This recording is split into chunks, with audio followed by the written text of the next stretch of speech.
Muy buenas tardes a todos, bienvenidos, gracias por su participación, fundamentalmente gracias a la universidad por permitirnos esta posibilidad de compartir esta jornada, gracias a las autoridades de la carrera y también por supuesto a la comisión y a todos los presentes que en este caso estamos aquí. Bueno, fundamentalmente hoy hemos elegido una temática muy específica y a mí me toca una parte que después de ver todo este video tan lindo y esta música y todo este contexto es la parte dura, que es la parte legal. Así que vamos a hablar de la normativa legal vigente y del plexo normativo que rige todas estas temáticas que vamos a abordar y a tratar con cada uno de los disertantes en este momento. Así que vamos a pasar unas pequeñas diapositivas o filminas donde vamos a ir viendo cada una de las leyes que vamos a tratar en este momento. Fundamentalmente vamos a abocarnos a la parte legal específica de ella para que después se pueda ampliar los temas. Pero en este caso vamos a hablar primeramente de la Ley de Educación Sexual Integral, ¿sí? El número es la 26150, y fundamentalmente lo que tenemos que comprender de este plexo normativo es que es una ley nueva. ¿Por qué nueva hablamos de esto? Es una ley que tiene una sanción en el 2006. Por más que a lo mejor podamos ver que de un tiempo a esta parte ha transcurrido mucho tiempo, es una ley innovadora, nueva sobre una temática que no se había tratado antes. Sí, que por supuesto tiene lugar o tiene pie a través de la Ley de Salud Sexual y de Procreación Responsable, que es una ley anterior, la 25673, pero lo importante de esto es que habla de dos temáticas que son fundamentales, que son una cuestión que es la educación y una cuestión que es la salud. Y este es un eje directriz donde marca la ley estas dos pautas fundamentales.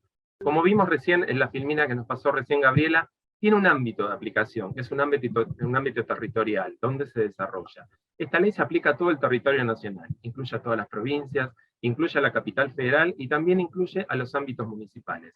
Pero lo importante de esto es a quién va dirigido. ¿Quiénes son las personas a las cuales nosotros dirigimos esta normativa? Y fundamentalmente lo que tenemos que hacer es basarnos a quién va.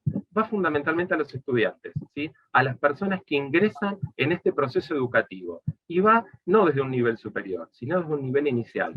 Lo que hablamos, por eso a lo mejor las imágenes y el contexto. Desde el jardín de infante, de lo que nosotros entendemos como salita de 2, salita de 3, o en algunos casos salita de 1, y va avanzando en los niveles que van siguiéndole a este. El nivel inicial, el nivel primario, el nivel secundario, todos los niveles estos hasta el terciario, ¿sí? Lo que tienen es la posibilidad de ir adquiriendo estos conocimientos educativos relacionados con la salud sexual, que no tienen que ver con la salud sexual orgánica o biologicista, sino con otros conceptos, que tienen que ver con conceptos psicológicos, con conceptos que tienen que ver con cuestiones éticas, morales, educativas, pero fundamentalmente respetando un principio, que es el principio de comprender este concepto de lo que se entiende por la buena sexualidad.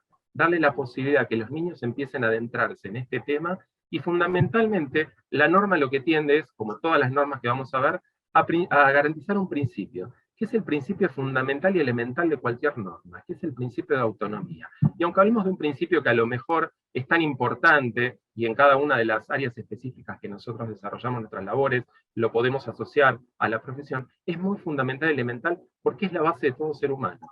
Es el principio de poder decidir, de poder elegir. Y acá a lo mejor estamos hablando, ¿sí?, de niños, de menores, de chicos, pero tienen el mismo derecho. Y es un derecho vital, fundamental, básico, que lo vamos a tratar de dárselo con estos conocimientos que le vamos a ir transmitiendo. Por eso es tan importante la ESI, ¿sí? Brindarle la posibilidad a los niños, a los estudiantes, a los alumnos, de poder acceder a estos conocimientos. ¿A través qué? De un programa integral, ¿sí?, que va a tener los conocimientos suficientes para que puedan ir adentrándose en esta temática. Con todo, por supuesto, un abordaje que no es solamente del campo jurídico como estamos viendo ahora, sino del campo psicológico, desde el campo médico, desde el campo educacional, con todos esos conocimientos que posteriormente van a ir ampliando los disertantes, pero lo fundamentalmente en esto, desde el concepto normativo, es este derecho a la autonomía, ¿sí?, este principio de autonomía de la voluntad de la persona, que es tan fundamental y tan básico, para que uno pueda desarrollar su actividad, su vida, sus elecciones, libremente, sin ningún tipo de condicionamiento. Y vuelvo a repetir, aunque parezca reiteratorio, aunque estemos hablando de niños, estos derechos también están en los niños. Y la ley lo que tiende es a garantizar este principio, a promover la comprensión y el acompañamiento de las personas en este proceso, ¿sí? Y la escuela es un ente fundamental y también las entidades educativas, cuando van superando estos niveles, para poder comprender, ¿sí?, y poder aplicar estos conocimientos que nosotros le vamos a transmitir a los alumnos o a los niños en este caso. Y no es solamente, como dije, un concepto biologicista, sino que tiene que ver con otros conceptos, porque muchas veces hay esa falsa creencia de que se les enseña una cuestión netamente sexual, y no tiene que ver con eso. Se los dota a los alumnos, se los capacita, se les brinda las herramientas para que puedan comprender estos conceptos que estuvimos hablando. Y eso es fundamental y es vital, ¿sí? Por eso nosotros hacemos tanto hincapié en lo que es la ESI, por eso el comité se llama así específicamente, porque tiene estos criterios, este principio de autonomía de la voluntad, este principio de libertad, y fundamentalmente estos dos derechos, el derecho a la educación y el derecho a la salud, porque la sexualidad también tiene que ver con la salud de cada una de las personas. Y a veces, aunque pensemos que un nene no puede entender estos conceptos, los que tenemos hijos menores, o chicos, o sobrinos, o lo que fuera, comprenden este tipo de cosas. Básicamente, desde respetar su cuerpo, de saber qué es su cuerpo, de respetarlo, de que lo respeten, de que no se los puede tocar, o sea, de que deben saber cuál parte de su cuerpo es de ellos y nadie puede introducir nada que tenga que ver con algún elemento que pueda lastimarlos o dañarlos. Todo este tipo de conceptos o temas son muy importantes. Y por eso también es importante entender hacia dónde va dirigido. Va dirigido, por supuesto, al ámbito educacional, con este Programa Nacional de Educación Integral. Y va dirigido a todos los colegios del ámbito nacional, ya sea de gestión privada o de gestión pública. Y esto también es muy importante, porque incluimos también a los colegios religiosos o que profesan algún tipo de moral, cultura o religiosidad distinta a lo que nosotros estamos acostumbrados. Y eso también es muy importante, porque en un colegio católico, en un colegio religioso, van a estar obligados también estos docentes a realizar este Programa Nacional de Educación y aplicarlo, y poder brindarle a los alumnos los mismos conocimientos que se le da también en un colegio que sea de educación laica. Y eso es muy importante. Y la ley en ese sentido es muy integradora, muy amplia, y estos conceptos, ¿sí?, que le brinda a los alumnos son igualitarios y son para todos. Por supuesto que va a haber sus matices conforme a los educadores que los vas dando, pero las pautas generales o las directrices generales son básicas para todos. Y esto es muy importante, porque le va a formar a los alumnos, o les va por lo menos a posibilitar la formación de los alumnos con estos conceptos, que después van a aplicar conforme al desarrollo personal que tenga cada uno de ellos. Pero lo importante es esto, el acceso igualitario a todos, ¿sí?, todas las niñas y niños en este concepto. Y también hay algo que es importante y que la ley hace mención, al principio de no discriminación. Aunque estamos hablando de una ley del 2006, donde determinados temas todavía no estaban tan ampliados como los tenemos en este momento, ¿sí?, hablamos de un concepto integrador, de un concepto de niñas, de niños, ¿sí?, con el respeto a un montón de otras situaciones que se pueden dar, ¿sí?, que tengan que ver con género o con identidad de cada uno de los integrantes del sistema educativo. Y eso es muy importante y fundamental que lo tengamos en cuenta. Estos son los principios básicos que da la ley. Por supuesto que se pueden ampliar, se pueden mejorar, pero tenemos un marco normativo muy importante que le da un sustento jurídico, ¿sí?, a todo este concepto que tenemos. Y eso es fundamental para poder adentrarnos, ¿sí?, por supuesto, en la salud sexual y la procreación responsable, que después avanzaremos con estos temas, con el tema del IVE, con el tema de los derechos del paciente, con la identidad de género, pero acá tenemos la base, donde podemos surgir y darle un contexto normativo a toda esta situación que hasta el 2006, ¿sí?, no la teníamos de esta manera planteada, por lo menos del plano legal. Los que tenemos una edad un poquito más avanzada que otros, o sea, en nuestra educación no tuvimos estos contenidos básicos que ahora tienen los niños. O sea, esto es un avance notable que ha hecho la legislación. Y por supuesto, todos sabemos que las leyes no van en concordancia con los avances de la ciencia, o los avances tecnológicos, o de la biología misma. Pero estamos hablando de una ley bastante novel y que está muy adecuada, ¿sí?, al concepto nuevo que estamos teniendo sobre sexualidad, sobre educación y sobre salud. Porque es un concepto integrativo, integra estos tres valores fundamentales. Por eso es tan importante y por eso nosotros hacemos hincapié en este concepto de la educación sexual integral. Es básica y fundamental para los educadores y para los educandos, perdón, y para que los educadores puedan transmitir esos conocimientos, brindarles esas herramientas para que los niños, las niñas, los estudiantes puedan comprender este concepto. Y por supuesto, después cuando se desarrollen, no solo en su vida personal, que es fundamental, sino en su vida profesional, por ejemplo, nos pasa con todos los que estamos relacionados con el tema de la salud, puedan incorporar estos conceptos, los puedan transmitir y los puedan aplicar fundamentalmente en lo que nosotros hacemos profesionalmente. Por eso los valores o los ítems fundamentales que habla la ley, como lo dice la Filmina, está hablando de la incorporación de la educación sexual, de la transmisión de los conocimientos, de la promoción de actitudes responsables, de la prevención de la salud, que tiene que ver con la salud sexual, y la igualdad de trato de opciones. Este es el ítem que yo les decía, que era un ítem innovador para ese año 2006 donde fue sancionada la ley, ¿sí? Igualdad de trato y opciones para los varones, para las mujeres y para todas las cuestiones de género que puedan crearse o ir creándose, porque hoy tenemos algunas cuestiones de género que las tenemos definidas o las tenemos marcadas, pero pueden ir creándose nuevas cuestiones de género y abriendo este campo, ¿sí? Aunque la ley a veces es muy difícil poder abarcar todos estos conceptos, pero da una posibilidad de que se puedan adentrar en estos temas, sin restringirlos, sin basarnos específicamente en el concepto de nena o nene, varón o mujer, no solamente en la parte biológica, sino en otros pensamientos que tienen que ver con los psicológicos, que tienen que ver con el género, que tienen que ver con otros conceptos fundamentales. O sea, este principio de no discriminación es muy importante y se hace hincapié fundamentalmente cuando los educadores transmiten estos conceptos a los educandos. Es fundamental transmitirle esta posibilidad que tienen, ¿sí?, de comprender estos conceptos y ir adquiriéndolos. Por supuesto, dentro del lenguaje acorde para su edad o acorde para los conocimientos que ellos puedan recibir. Pero es fundamental tener estos conceptos básicos que la ley estipula, ¿sí?, para que todos los puedan programar, aplicar y llevar a la práctica dentro del ámbito de la educación. ¿Mm? Pasamos a la última, Gabriela, a ver qué nos quedaba. Ahí está. Los destinatarios, bueno, ya los dijimos, el sistema educativo nacional, el nivel inicial, la primaria, el nivel superior de formación docente y universitaria, técnica, no universitaria.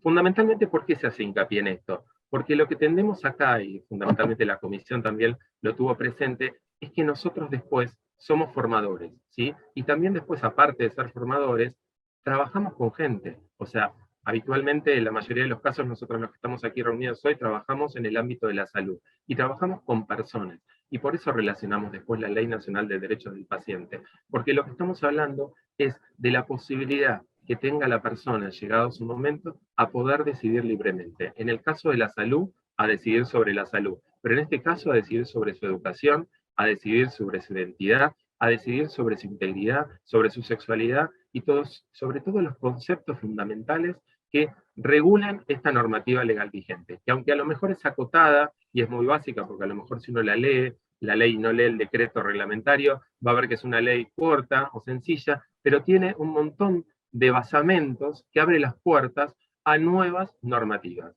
El basamento fundamental, por ejemplo, es el IVE, la interrupción voluntaria del embarazo, ¿sí? Esta ley llevó no un año, 2, 3, llevó un montón de años, es un montón que se estuvo planteando. Y recién, entre el año pasado y a principios de este año que fue sancionada y promulgada, se abrió una nueva posibilidad. Y los docentes que trabajábamos el año pasado con nuestros alumnos, hablábamos de una temática que tenía que ver con que el aborto está prohibido, y hoy estamos hablando con una temática de que el aborto está permitido. Y hay una legislación que nos habilita, conforme a determinada normativa, a posibilitar esta opción para las mujeres. Entonces es muy importante, ¿sí?, basarnos fundamentalmente en esta ley para ir después subiendo los escalones y adentrándonos, en las otras normativas. Por eso es tan importante, ¿sí?, que podamos, de alguna manera, ¿sí?, ver la posibilidad de que llegado el momento que nosotros podamos aplicar estos conocimientos en nuestro ámbito profesional, podamos recordar esta normativa y ver que estos conocimientos estuvieron en el proceso educacional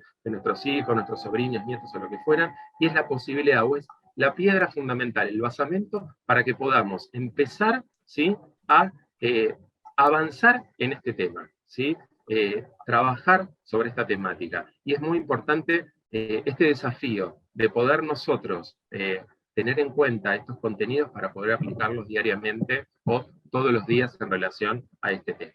¿Mm? Bueno, Gabriela, no sé si quedó alguna filmina. Parece que quedaba una, ¿no? Ha quedado, sí, ahí está. Ahí está.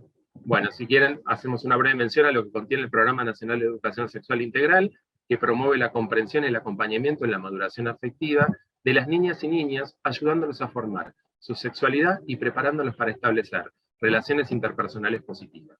Y acá es otro de los temas fundamentales que vincula estrechamente a la escuela y a la familia, es el nexo coordinante.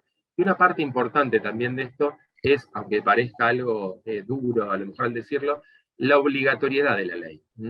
Muchas veces nosotros no comprendemos este concepto de obligatoriedad. Estamos en una sociedad y la ley lo que rige es un principio rector para que la sociedad pueda interactuar, ¿sí?, y funcionar como tal. Por lo tanto, todas las leyes de nuestro país son de carácter obligatorio. Y en este caso, también es de carácter obligatorio. O sea, todas las instituciones que mencionamos anteriormente están obligadas a hacerlo. Y cualquier niño que esté escolarizado va a tener este programa.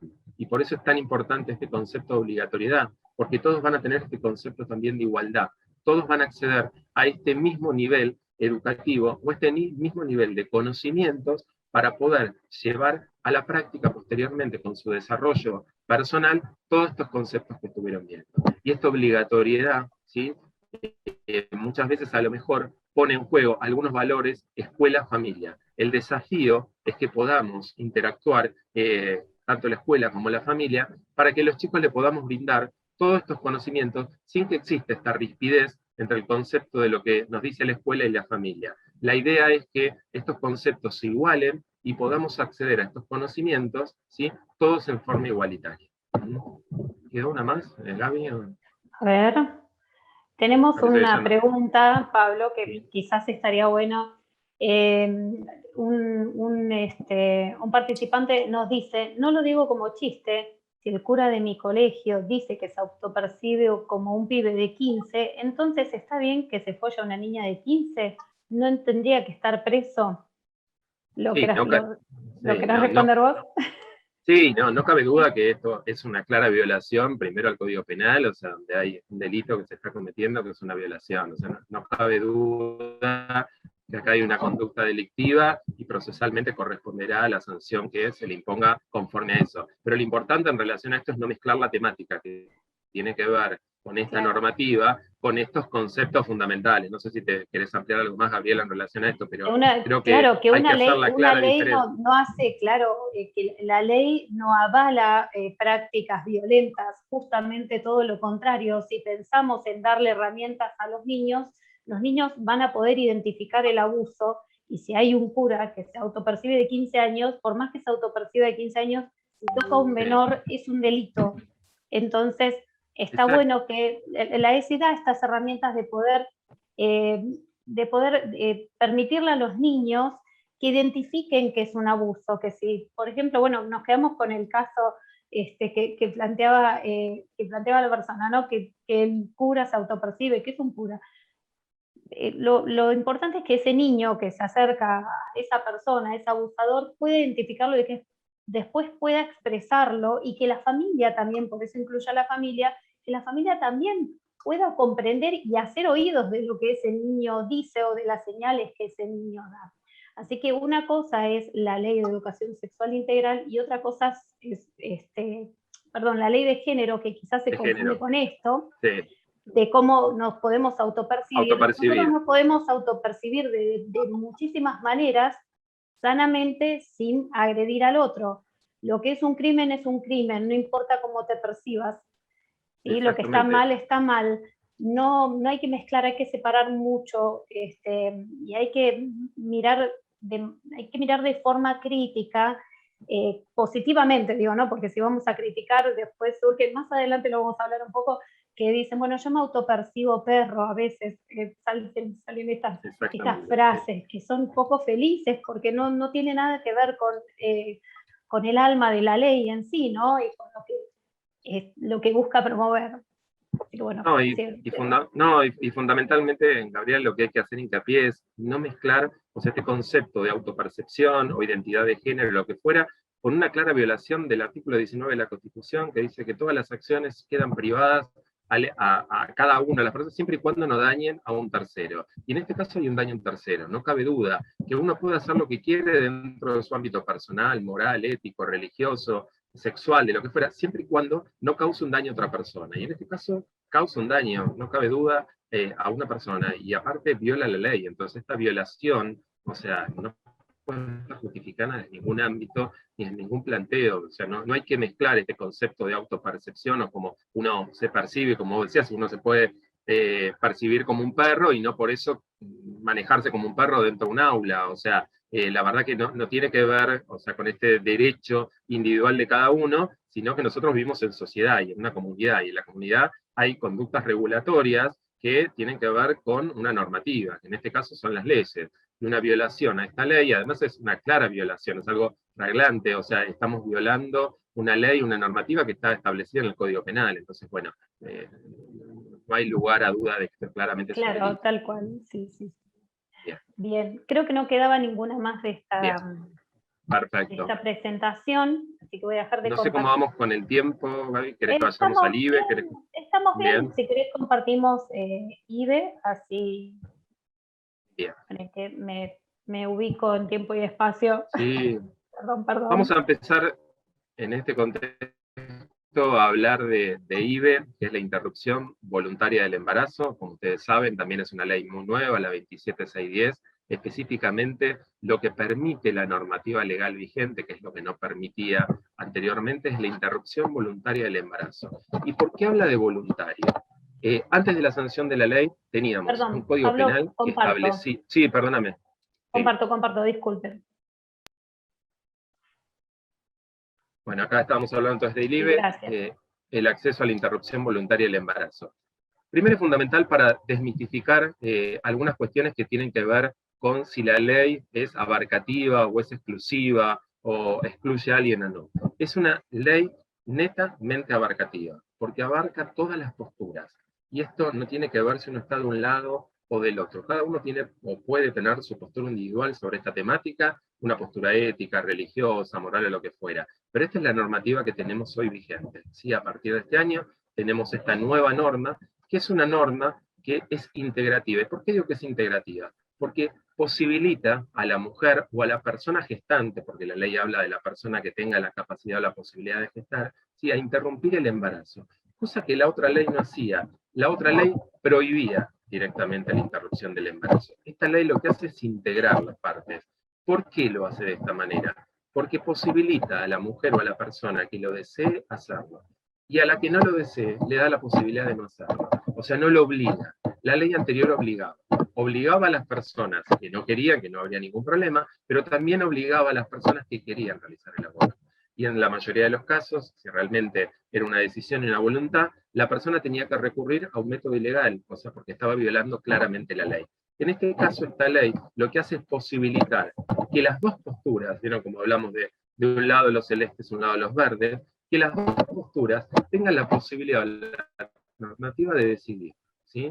La postura que es la no abortista, la posibilidad de no abortar, y la postura abortista de la posibilidad de realizar el aborto. Siempre y cuando, tomando el concepto del aborto, no como un método anticonceptivo, sino como un método de una situación específica ante un planteo de la mujer, ya sea por una cuestión de decisión, ya sea por una cuestión de salud, ya sea por una cuestión biológica, ¿sí? Pero le da la posibilidad de elección. Y esto también fundamentalmente abarca este concepto que tenemos del principio de la autonomía de la voluntad. Es respetar ese derecho que tiene la mujer o la persona que tiene la posibilidad de gestar, porque fundamentalmente, y esto es importante, no sé si hay una de las otras filminas, Gaby, que lo decía, que esta ley abarca, no, la anterior lo decía, ¿sí?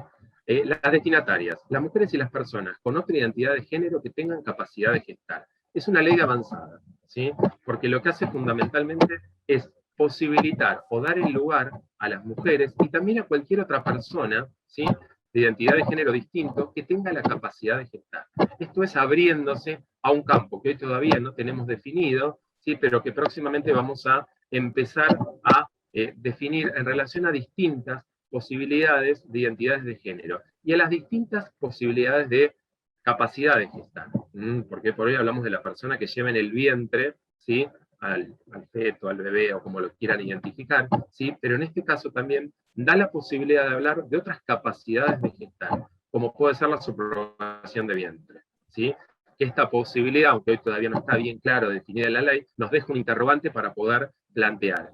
O sea, por ejemplo, una mujer que subroga un vientre, hay una persona que lleva en su vientre al bebé, y hay una persona que subroga ese vientre, que es la que provee los óvulos, ya sea por una ovodonación o con óvulos propios, ¿sí? Entonces, ¿cuál es la posibilidad? ¿Quién tiene la decisión de poder realizar esta práctica de interrupción? Este es un tema que es para debatir todavía, pero hoy por hoy lo importante es saber que las destinatarias mujeres tienen esta posibilidad, cuestión que antes no podían.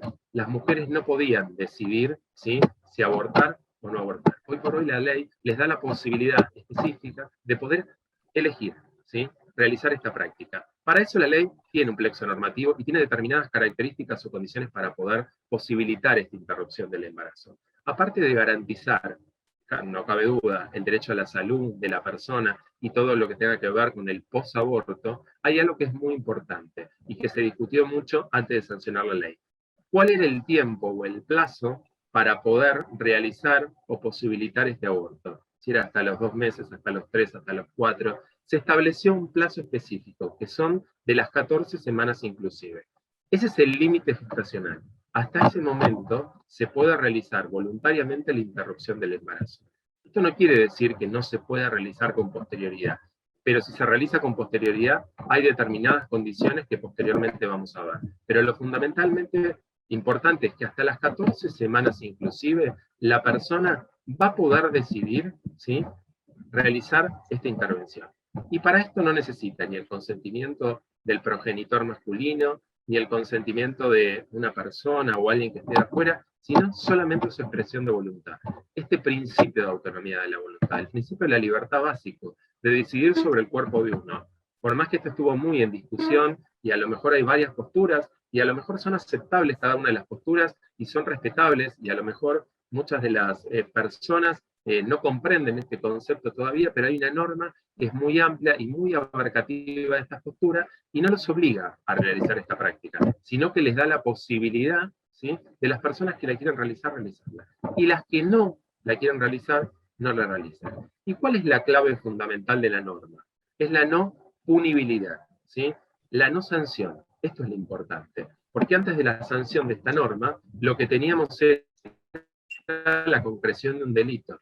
Estaba penado por la ley, salvo determinados casos, en caso de violación, un riesgo fundamental en la salud de la persona que ha sido violada. En este caso, la ley que saca es la pena, ¿sí? Hasta estas 14 semanas saca la pena, excluye la pena de la normativa legal vigente. Entonces le da la posibilidad a las personas de que elijan voluntariamente y libremente la posibilidad de realizar esta práctica, ¿sí?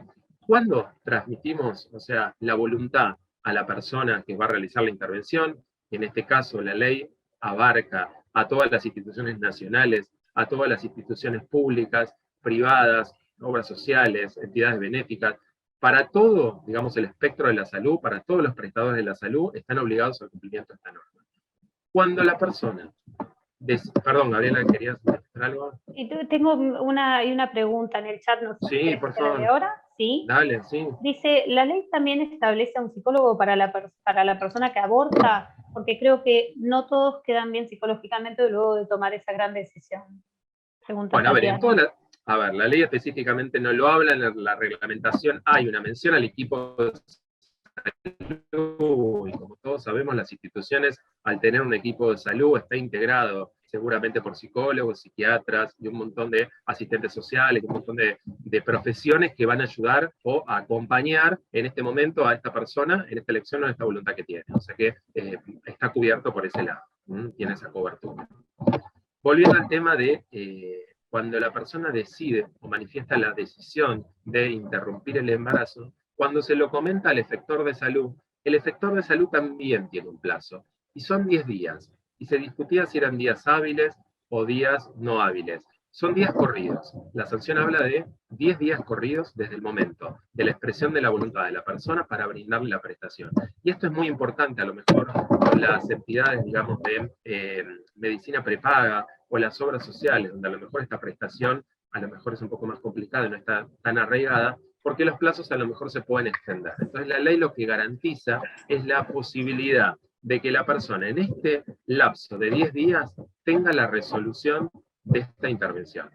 Habitualmente en los hospitales públicos no pasa esto, porque tienen otra concepción, pero a lo mejor en las obras sociales o en las entidades de medicina prepaga, tienen este problema de que a lo mejor no les da con los plazos, porque hay protocolos que establece el Ministerio de Salud de la Nación, que las entidades de salud deben cumplir. En los hospitales los protocolos ya están establecidos y están marcados y funcionan correctamente, por más que a lo mejor todavía no haya en algunos casos habido intervenciones e interrupciones de este lado, pero en el caso de las obras sociales y las entidades de medicina prepaga, recién ahora están implementando los protocolos. Por más que hay casos que ya se han dado, si la implementación de estos protocolos ha tardado mucho, y el equipo interdisciplinario que participa de ellos, ¿sí?, muchas veces no está constituido. Por eso la ley le puso este plazo a todas las instituciones de salud para que puedan brindarle, ¿sí?, la prestación de salud a la persona que la requiere en este plazo de 10 años, de 10 días, perdón. Entonces es muy importante hacer mención a esto, ¿sí?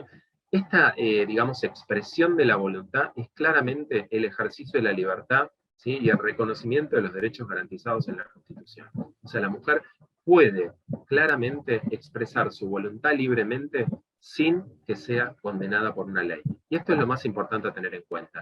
Puede decidir sobre su cuerpo, puede decidir sin condicionamientos, ¿sí?, porque también a veces se hablaba del consentimiento del padre,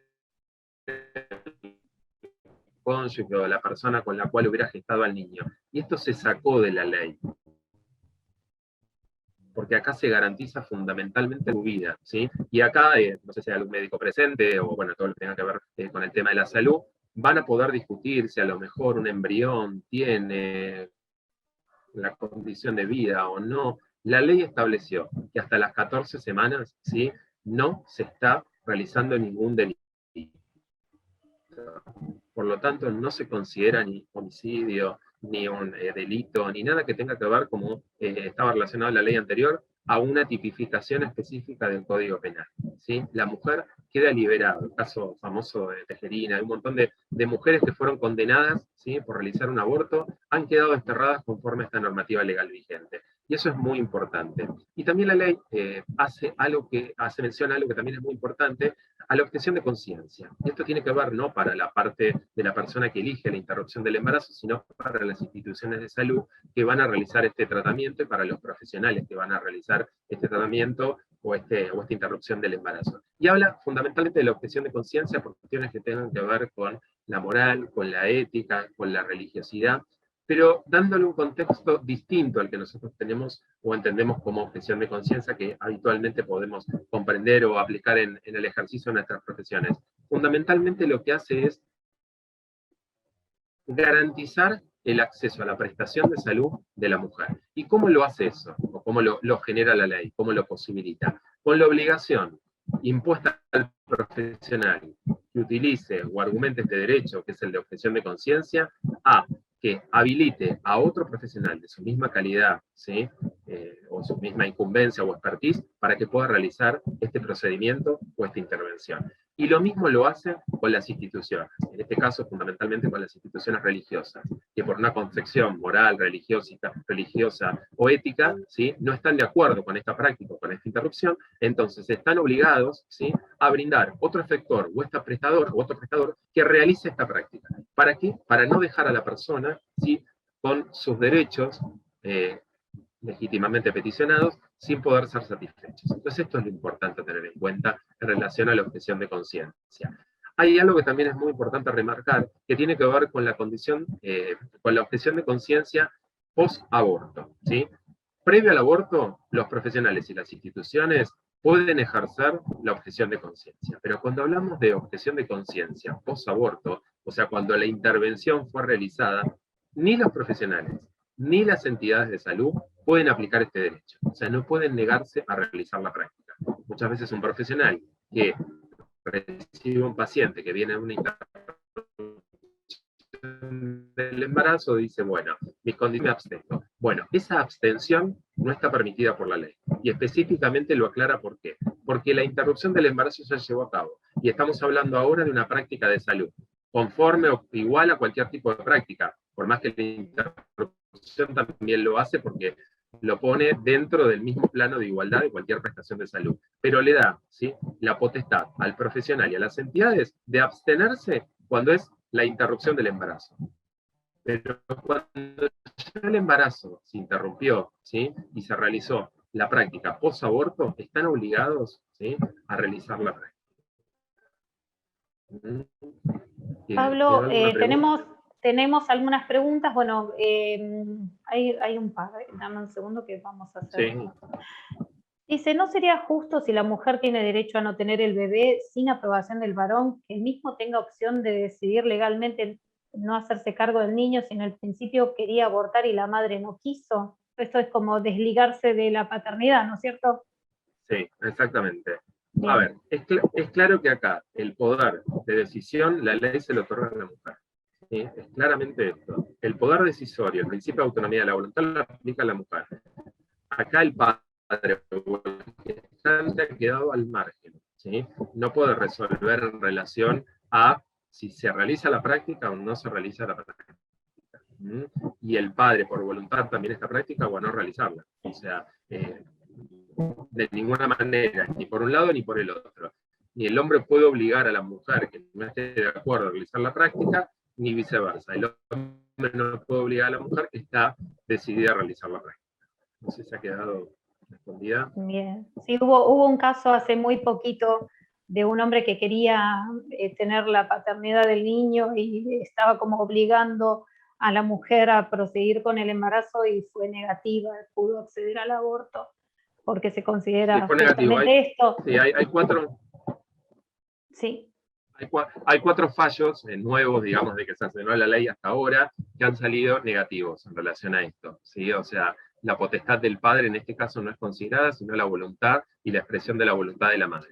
Estamos hablando de derechos individuales que tienen que ver con la salud y el cuerpo de la persona, porque la ley fundamentalmente lo que garantiza es eso, revaloriza, ¿sí?, ese poder de decisión que tiene la mujer sobre su cuerpo. Es lo mismo que uno decida sobre a lo mejor alguna, digamos, intervención, operación, alguna cuestión de salud que tenga que realizarse otra persona con la cual convivimos, somos padre, hijo, lo que fuera. O sea, es algo que tiene que ver con la intimidad de la persona, ¿sí?, y tiene que ver fundamentalmente con la decisión de la persona. Y en este caso la que decide, conforme a la normativa legal vigente, es la mujer. Y no hay posibilidad, por lo menos de plano legal, a que se haga lugar a este pedido o a esta petición del padre. Por lo menos ahora, desde la ley no lo hay, y desde los fallos tampoco. Bien. Nora nos dice que tanto ILE como IBE se toma como urgencia en el hospital público. Esto de que vos nombrabas que en los hospitales públicos tiene una manera de accionarse con respecto al tiempo, sobre todo, ¿no es cierto? De los 10 días. Bueno, a ver un poquito más abajo. Lo que se debe hacer es el seguimiento post-práctica, es muy importante. Sí, vamos a hablar de eso justamente, porque no es solamente que la ley, bueno, se promulga y la tenemos y la abrazamos, la apreciamos muchísimo porque la necesitábamos, pero sí, no es solo la ley, no nos tenemos que quedar solo con la ley, nos tenemos que quedar en todo lo que podemos hacer antes de que una mujer tenga que tomar esta decisión. No nos parece que sea algo tan liviano como se pensaba y en los debates se vio tan abierto, ¿no? Esto de pensar que todas van a salir corriendo a abortar o van a abortar porque sí, no, para una mujer siempre es algo muy difícil y triste tener que llegar a esta situación y muy traumático, así que vamos a hablar de eso, del seguimiento post-práctica y de todo lo que podemos hacer antes para que no haya embarazos no planificados, para que sean los menos los que llegan al sistema de salud solicitando un aborto. Leo dice, buenas tardes, ¿y qué marco legal se daría sobre un profesional médico que decide realizar una interrupción del embarazo en forma legal bajo el consentimiento de la madre con una gestación de 22 semanas que una vez iniciado el proceso y consumido el aborto, a la paciente se arrepintió y denunció al profesional? ¿Sucede esto? Es lo que hablabas anteriormente, la objeción de conciencia posterior. La objeción posterior, o sea, si ya está realizada la intervención, no hay objeción de conciencia posible en este sentido. Y si lo que hay es que si uno realizó, ¿sí?, la intervención después de, digamos, del plazo establecido de las 14 semanas, hay determinadas condiciones que pide la ley, ¿sí? Específicamente, habla de violación, habla de riesgo en la salud ¿sí? De la vida o de la salud de la persona. Específicamente esos son los dos conceptos. Y si no estuvieran estos dos conceptos, sí hay una pena para el profesional.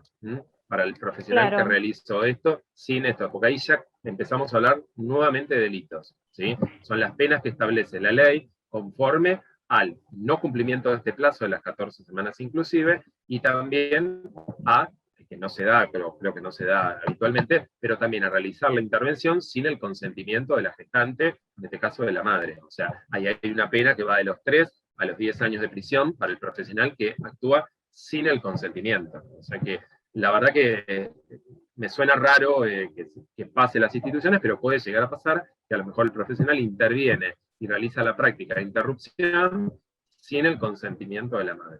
Y acá también hay que hacer una clara mención al consentimiento, que es el que conocemos habitualmente cuando realizamos cualquier tipo de práctica, ¿sí? Cuando estamos para realizar nuestras intervenciones, el mismo tipo de consentimiento. Es la habilitación a realizar esta interrupción del embarazo con todas las consecuencias que uno acepta, ¿sí? En un consentimiento asistido o un consentimiento informado que uno firma cuando entra en la institución de salud. O sea, es el mismo bien. concepto. Pregunta Betina, y bueno, hay otra pregunta muy similar que dice, quisiera saber cuántos abortos por persona contempla la ley.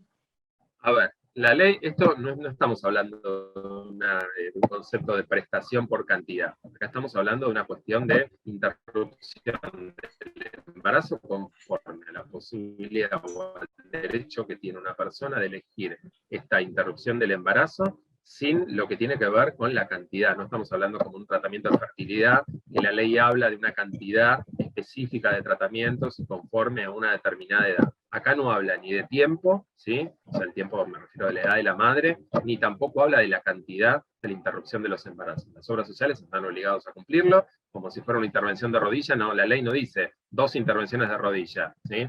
O sea, habla específicamente de una prestación de salud que debe realizarse a la persona que lo peticiona o lo pide. Y tampoco el decreto reglamentario habla de una cantidad específica.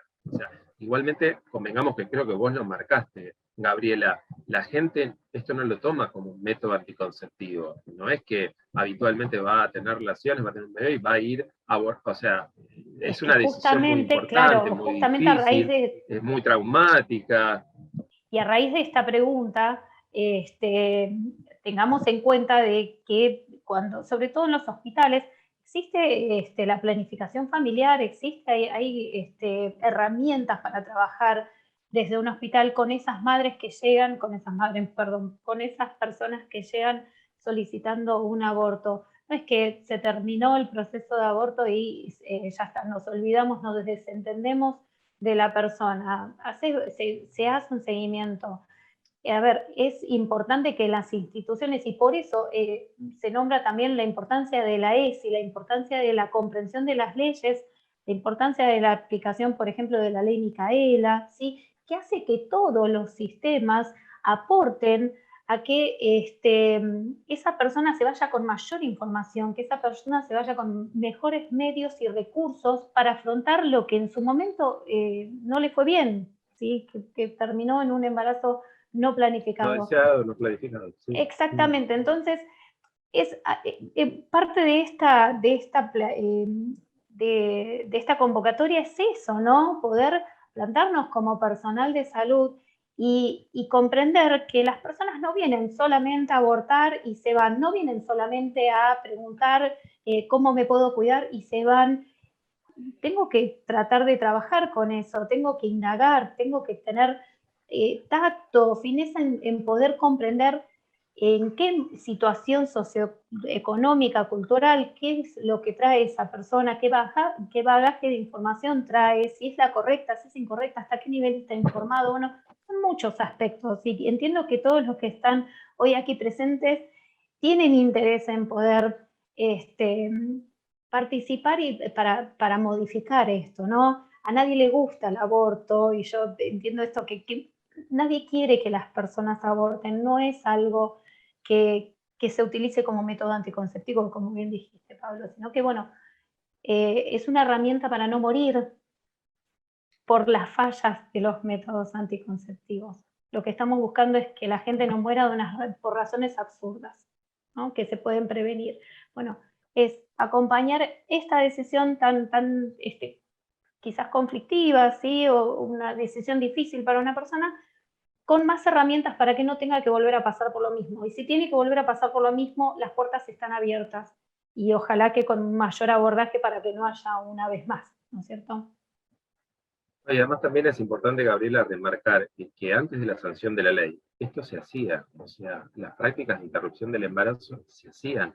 No es algo nuevo, no es una nueva práctica. Lo que hace es visibilizar una situación de irregularidad que teníamos conforme a que mucha gente no tenía el acceso a esto y se hacía en forma ilegal, o sea, que lo conocíamos todos, y se hacía desde una clínica importantísima hasta a lo mejor un lugar, como decíamos, un lugar clandestino, atrás de cuatro paredes, pero lo importante es esto, que esta situación se visibilizó, se vio, se entendió, y realmente no está, digamos, sumando otras prácticas nuevas, son prácticas que ya se hacían, lo que pasa es que se hacían en forma ilegal, ¿sí?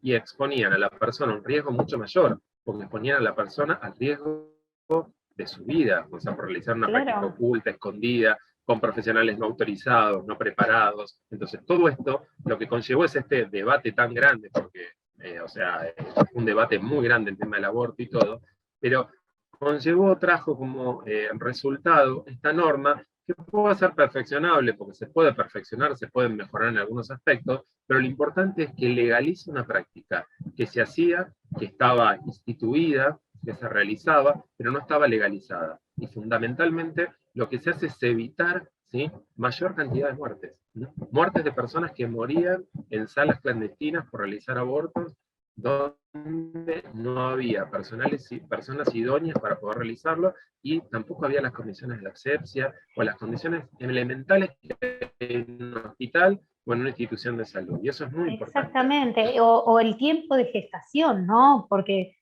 hablamos en los Exactamente. debates, hubo toda una cuestión de con respecto, bueno, hubo videos y cosas que ni siquiera a veces eran verdaderos, Sí. ¿no? Pero pensar en esto, en que el tiempo de gestación es importante y antes no se respetaba, se No, hacían para nada. abortos de semanas avanzadísimos que realmente eran terribles.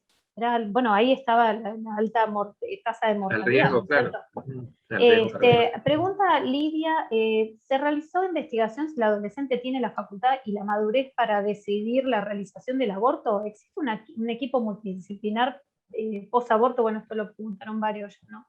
Pero, Bueno, por ¿qué pasa con la adolescencia? Perdón, Pablo, que hay otra pregunta sí, más sí. relativamente similar. Dice, si la persona gestante es menor de 15 años, se presenta a realizarse la práctica y se descompensa, ¿qué marco legal ampara a los profesionales con respecto a la cantidad de abortos en el hospital donde trabajo? Bueno, No, está ahí medio redactado, medio raro.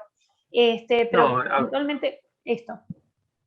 tiene que ver fundamentalmente, acá por una cuestión de la edad, si tiene 15 o 18 años, o sea, si es mayor de edad igual, el riesgo puede ser, a lo mejor, no sé, algún médico lo va a decir un poquito mayor o menor, pero no creo que haya un riesgo muy diferente entre la posibilidad, pero eh, el profesional está resguardado de la misma manera si lo realiza con una práctica de una persona de 15 años con el consentimiento suficiente que establece la ley, que si lo realiza con una persona de 22 años con el consentimiento suficiente que establece la ley. Acá no tiene que ver con un riesgo por una cuestión de edad, sí por una cuestión del consentimiento. Y acá tenemos una ley que especifica cuál es la mayoría de edad y en relación a eso posibilita, si a las personas mayores de edad, a resolver, y en determinadas prácticas de salud a los niños o a las personas adolescentes también le da la potestad de poder decidir. Del ejemplo simple de un niño de 14 años que puede entrar solo a la consulta médica a realizarlo, ¿sí?, como también a realizar determinadas prácticas dentro de su cuerpo, y máximo en el tema tan importante como es esto, un embarazo, una Claro, planificación de saber, y por supuesto que hay un equipo interdisciplinario que trabaja, o sea, yo conozco más de los hospitales, no conozco mucho de las instituciones privadas o entidades de privadas. medicina prepaga, pero sí de los hospitales, o sea, Hospital Álvarez, Claro, Hospital Piñero, hay un me montón de parece que hospitales que trabajan. es una pregunta recurrente, dice Silvia, ¿edad mínima para esta autonomía? ¿Cómo para un método anticonceptivo? 15 años, pregunta. Mm. El tema, me parece, tiene que ver con esto, que a partir de los 13 años hay posibilidad de otorgar métodos anticonceptivos, ¿sí?, sin tener que consultar con los padres, pero, y esto es una pregunta, Pablo, 15 años, viene una persona a hacerse un aborto de esta edad, tengo que investigar si se trata de un caso de violación, si me está marcando que puede ser abuso porque es menor. Sí, a ver, tiene que ver con dos consideraciones. Desde el lado del consentimiento no cabe duda que es un consentimiento válido, ¿sí? O sea, la persona puede decidir, o sea, eso no cabe duda. Sí, por supuesto, el equipo interdisciplinario tiene que de alguna manera ahondar o profundizar sobre esta temática y tratar de visibilizar si ha habido algún tema que tiene que ver con abuso, con violación o lo que fuere. Creo, Gabriela, si querés habilitar a Janina, que me parece que quería hacer un comentario ahí, pobre. Ahí estamos. Ahí justo, pobre Janet, Ahí ahí. estamos. Pero tiene que ver con esto fundamentalmente, o sea, están habilitados, eso no cabe duda, para resolver sobre esta interrupción, pero el equipo interdisciplinario tiene que interactuar para ver si hay la concreción o la comisión de un delito, ¿sí? O sea, por ejemplo, a lo mejor, supongamos que la nena o la chica o la adolescente viene con su novio y manifiesta que tiene planificado esto, acá no habría ningún tipo de problema, porque vienen los dos, expresan su voluntad, hay un consentimiento que está legitimado, pero a lo mejor si viene la menor sola, le dice a la médica que no quiere que los padres se enteren, bueno, ahí a lo mejor la profundización del equipo interdisciplinario es muy importante en ese tema para realizar la denuncia penal correspondiente si necesario. Bien, bien, clarísimo. No, yo lo que quería aclarar, buenas tardes, si no me equivoco, la ley establece que es a partir de los 14 que pueden tomar la decisión. Sí. Y en los casos en los que son menores de 14 y recurren solos al centro de salud, se da parte, por lo menos en lo que me pasó a mí en el hospital pediátrico, donde nos llegó una niña con 9 años, a querer, obviamente, a solicitarlo, y el caso de abuso, por supuesto, era intrafamiliar, se dio parte a Defensoría de Menor y, por supuesto, se autorizó la práctica en la menor, porque además en menores de 14 años es más riesgoso llevar adelante el embarazo para el cuerpo de la niña que practicar un aborto, pero la ley, digamos, establece que solos con 14 años solas con 14 años lo pueden hacer, si mi memoria no falla, Pablo. Sí, no, está perfecto, Janina. Sí, eso sí.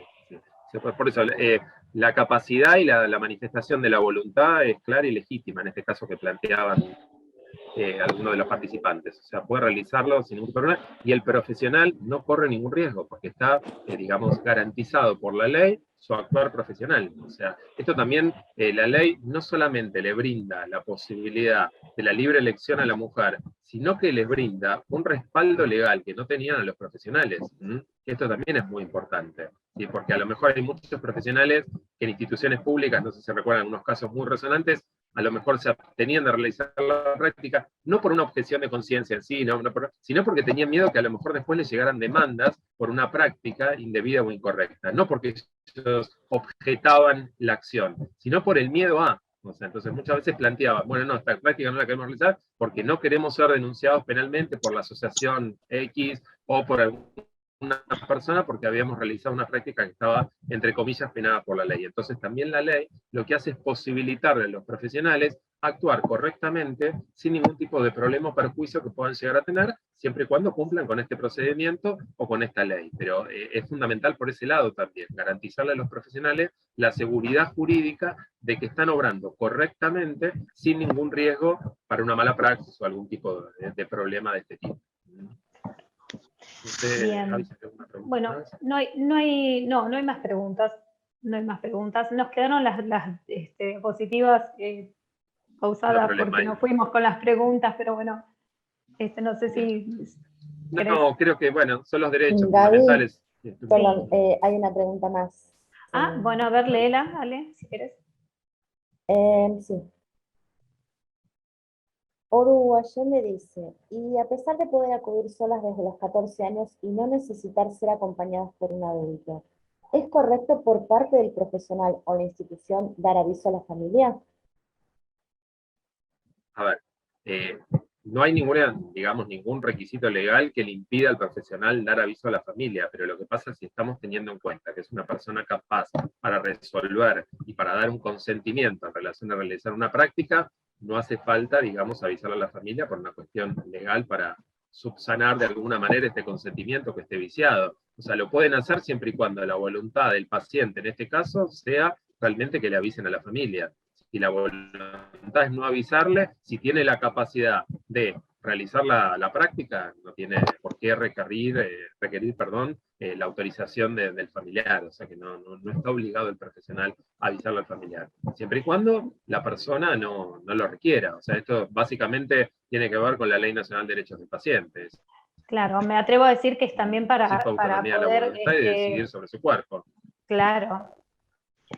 Y muchas veces para proteger a esa persona de su mismo entorno, que muchas veces son violentadas las chicas por ir a abortar. ¿Cuántas veces pasa que si la familia no está de acuerdo pasan por un tedio total? Y bueno, es lo que decías, Pablo, ¿no? Que la decisión esté viciada o que termine con una situación violenta después de haber hecho el procedimiento. Entonces es una manera de resguardar su integridad y respetar su decisión, ¿no es cierto?, que sea propia.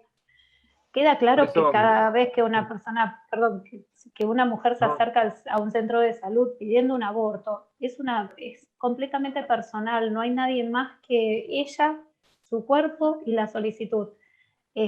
No debe haber nadie más que decida ni por ella, o que obviamente si hay una pareja y charlado y consensuado a nivel pareja, bueno, queda dentro de la privacidad de la persona, ¿no es cierto? Pero... Acá hay una pregunta: si el paciente se descompensa y tiene que pasar el quirófano por hemorragia, atonomía uterina, es lo mismo, o sea, es como con cualquier intervención o con cualquier operación que uno puede llegar a surgir algún tipo de complicación. O sea, no hay ningún riesgo para el profesional, siempre y cuando el profesional haya actuado correctamente. Creo que hay que desmistificar esta cuestión de que el profesional está actuando incorrectamente, porque el tema es que tenemos todavía en nuestra mente la ley anterior, o sea, la normativa anterior a esta, donde era algo que estaba penado, era algo donde estaba prohibido, y ahora lo que tenemos es que cambiar el eje, es algo que está permitido cumpliendo con determinados requisitos. Si cumplimos con estos requisitos, deja de ser delito, y el riesgo que puede tener un profesional al actuar es el mismo riesgo que puede tener un médico cuando realiza una operación de apendicitis o lo que fuera. O sea, puede tener un riesgo profesional, pero tiene que ver con las consecuencias que puede ocasionar cualquier tipo de intervención. Todos sabemos que esto es una ciencia natural, no es una ciencia exacta, 2 más 2 no es 4, entonces, bueno, el resultado, o sea, el profesional va a tener una obligación de medios, no de resultados, o sea, fundamentalmente. Entonces aquí, o sea, si cumplió con el procedimiento establecido y no violentó alguna de esas prácticas o prestaciones que debería hacer, no va a tener ningún tipo de responsabilidad. No sé si quedó alguna, Gabriela. No, hasta donde veo estamos bien. Bueno, acá preguntan si hay algún tipo de entidad conectada a los sistemas de adopción o ayuda de algún otro tipo para personas que quieran abortar. ¿Se orienta psicológicamente luego del acto? Creo que a esa edad es difícil de asumir un aborto, necesitaría apoyo familiar. ¿Puedo, Pablo? Sí, sí. Con respecto a los sistemas de adopción, me parece que, bueno, eso te lo voy a dejar a vos, pero con respecto a si está psicológicamente apta o no, es una decisión propia de la persona. Es como dijo Pablo, si tiene la potestad y tiene el suficiente criterio para solicitar la práctica y está por dentro de la edad de los 14 años, se tiene que hacer, y menos también, pero bueno, obviamente con los controles y las autorizaciones correspondientes. Y el apoyo familiar es relativo, porque muchas veces el mismo entorno familiar es quien violenta o quien hostiga o quien maltrata. Entonces muchas veces no es puntualmente la familia la que da apoyo. Cada caso y cada persona es una situación particular, ¿no es cierto? Sí, además creo que tenemos que tener claro esto que hablábamos recién, que tiene que ver con los derechos del paciente. En este caso, la persona ingresa a la institución como un paciente y tiene los mismos derechos que cualquier persona que ingrese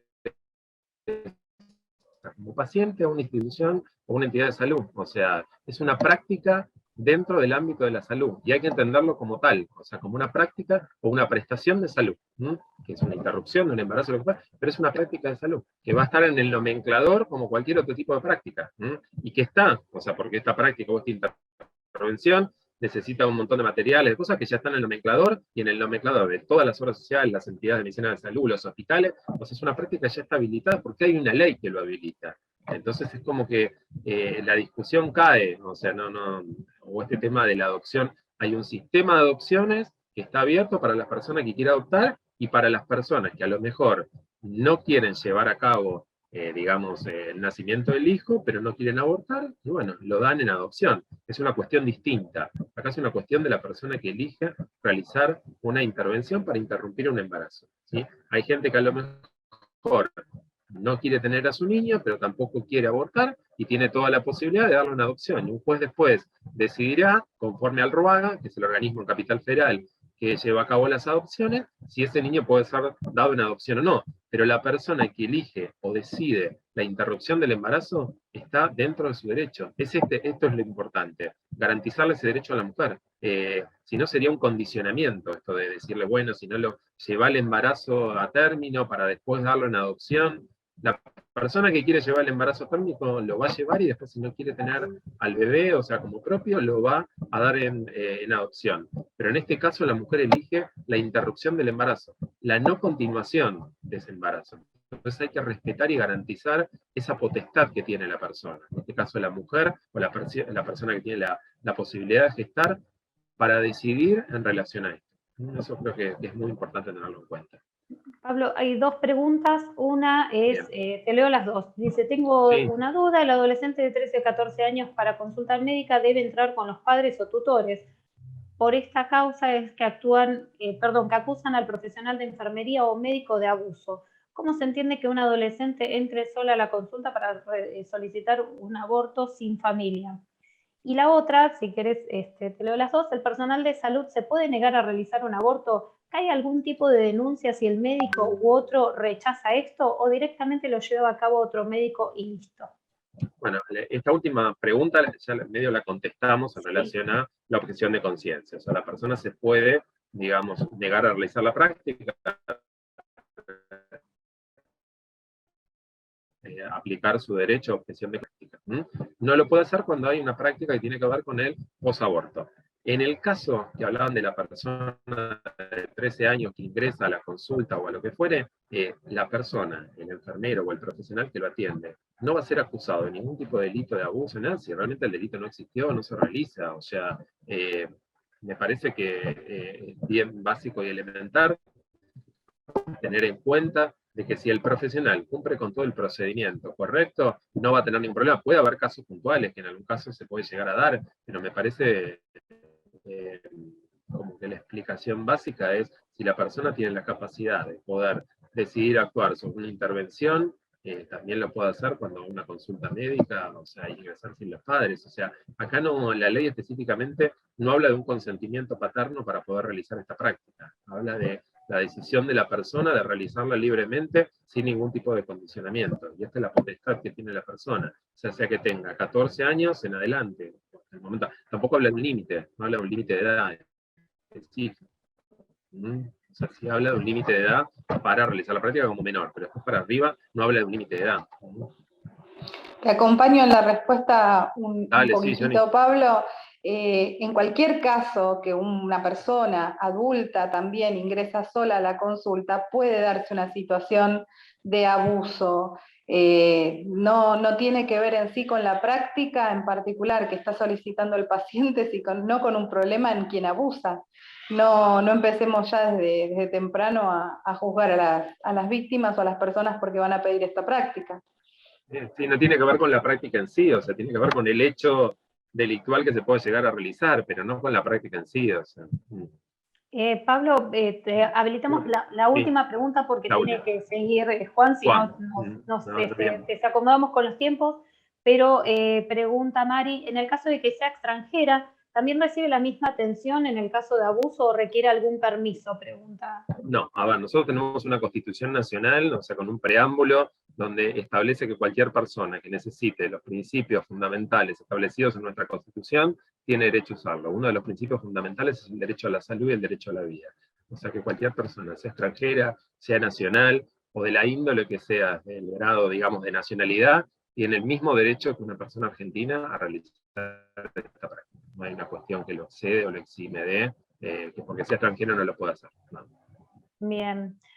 Bueno, Pablo, te agradecemos enormemente. Gracias a ustedes. Obviamente que hay mucho interés, así que para los que se quedaron con algunas dudas, bueno, la jornada es mucho más amplia, pero podemos hacer seguramente algún taller tratando marco normativo nuevamente. No sé si te parece, Pablo, siempre Sí, obviamente. perfecto. Sí, muchas gracias. Muchas gracias a todos.